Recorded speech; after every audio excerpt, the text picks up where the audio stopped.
हाय दोस्तों, welcome back to our YouTube channel. दोस्तों, आज मैं इस वीडियो में आप लोगों के साथ शेयर करने वाली हूँ कि अगर कोई भी इंसान आपका टाइमिंग का वैल्यू ना करे तो आपको क्या करना चाहिए। कोई भी इंसान अगर आपका टाइमिंग का वैल्यू नहीं करता है, मानो आप अपना इम्पोर्टेंट काम छोड़ के आप हमेशा उनके लिए अवेलेबल रहते हो और अपना इम्पोर्टेंट काम उसके लिए आप कभी कभी छोड़ भी देते हो। एंड आप उसके लिए सब कुछ करने के लिए हमेशा के लिए तैयार रहते हो।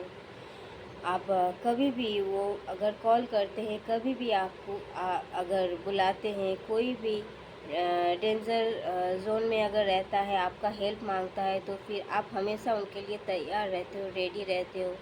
ये हो सकता है इमोशनल हेल्प हो या फिर फिनेंशियल या फिर किसी की टाइप की। अगर आप हमेशा रहते हो रेडी, या पर आपका जब भी ज़रूरत पड़ता है तो वो इंसान आपके लिए अवेलेबल नहीं रहता है, कोई ना कोई बहाना करता है, कोई ना कोई वजह से दूर रहता है, या फिर मानो आप सामने वाले पर्सन के लिए आप सब कुछ कर रहे हो, आप खुद को अवॉइड करके आप उस इंसान के लिए टाइम निकाल रहे हो, फिर भी उनको लगता है कि ये तो नॉर्मल बात है, ये तो करना ही चाहिए, मैं तो हूँ ही वैल्यूएबल। वो खुद को वैल्यूएबल मानते हैं, अपना टाइम को प्रीसियस मानता है, पर आपको वैल्यू नहीं करता है और या फिर करती है और आपका टाइम का वैल्यू नहीं देता है या फिर देती है।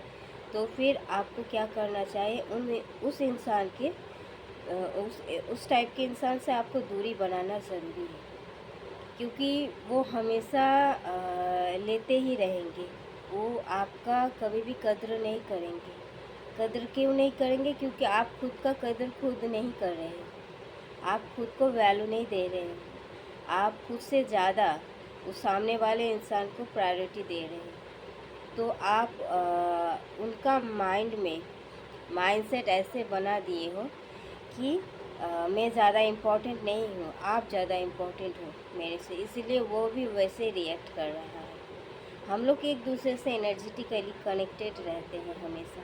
हम सामने वाला को जो फील करवाते हैं वही वो फील करते हैं, एंड उसी हिसाब से हम लोगों को रिएक्ट करते हैं। आप उससे ऐसे दिखा रहे हो, आप उसे ऐसे जता रहे हो, आप उसे ऐसे दे रहे हो, आप प्रायोरिटी दे रहे हो उनको, आप एक्शन में उनको बता रहे हो, पर आप अपना मतलब बोल रहे हो उससे कि मैं ये नहीं कर रही हूँ, मुझे ये नहीं चाहिए, मुझे वो चाहिए। तो फिर वो क्यों देंगे?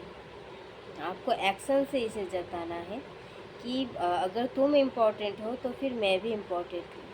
अगर तुम मेरे लिए सही नहीं हो, अवेलेबल नहीं हो, तो फिर मैं भी तुम्हारे लिए हमेशा अवेलेबल नहीं रहूँगी, क्योंकि तुम्हारा एक वजूद है जीने का, तो फिर मेरा भी है। तो खुद को पहले वैल्यू दो, खुद को पहले प्रायोरिटी दो। अगर आप सही हो और आप प्रायोरिटी देती हो, मतलब कोई भी गलत काम के लिए अगर आप कोई भी इंसान को आप बोल रहे हो कि मुझे ये चाहिए, मुझे इतना डिमांड कर रहे हो कि मुझे इतना प्राइस का गिफ्ट चाहिए, फिर वो नहीं दे रहा है, तो फिर आपका हार्ट ब्रेक हो गया। तो फिर आपका हार्ट ब्रेक हो गया और आप क्या किया, उनसे आप झगड़ लिए और आप उनको बोल दिए कि तुम मुझे प्रायोरिटी नहीं दे रहे हो, मैं जितना दे रहा हूँ, मैं जितना सर्विस कर रही हूँ तुम्हारे लिए, तुम उतना नहीं कर रहे हो।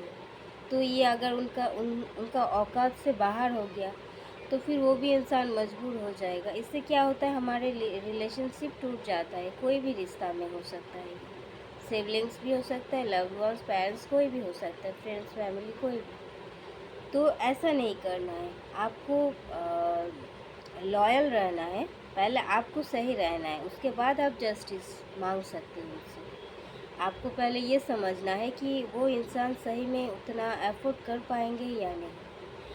तो इसी हिसाब से आपको मांग रखना है। अगर आपका मांग सही है तो फिर आपको ये भी करना चाहिए कि मैं जैसे आपको प्रायोरिटी देती हूँ, तो फिर आपको भी मुझे उतना ही प्रायोरिटी देना चाहिए। तो इस वाले सिचुएशन में ये मैच होगा। तो फिर ऐसे कीजिए आप, तो फिर सामने वाला खुद से ही वैल्यू करने लगेंगे आपका। तो हर एक रिलेशनशिप में ये ज़रूरी है, क्योंकि अगर आप हमेशा देते ही गए और सामने वाला लेते ही गया, तो इसमें क्या होता है, इक्वल गिव एंड टेकन नहीं होगा। इससे क्या होता है, आपका जो रिलेशनशिप है वो डिसबैलेंस हो जाएगा और हर कोई चीज़ एक बैलेंस में चलता है। अगर ये कोई भी रिलेशन में अगर बैलेंस नहीं होगा, तो फिर वो रिलेशनशिप कहीं भी लॉन्ग लास्टिंग नहीं होगा। अगर आप चाहते हो कि आप हमेशा इसको बरकरार रखो, तो फिर ये आपको मेंटेन करना बहुत ही ज़रूरी है। बाय।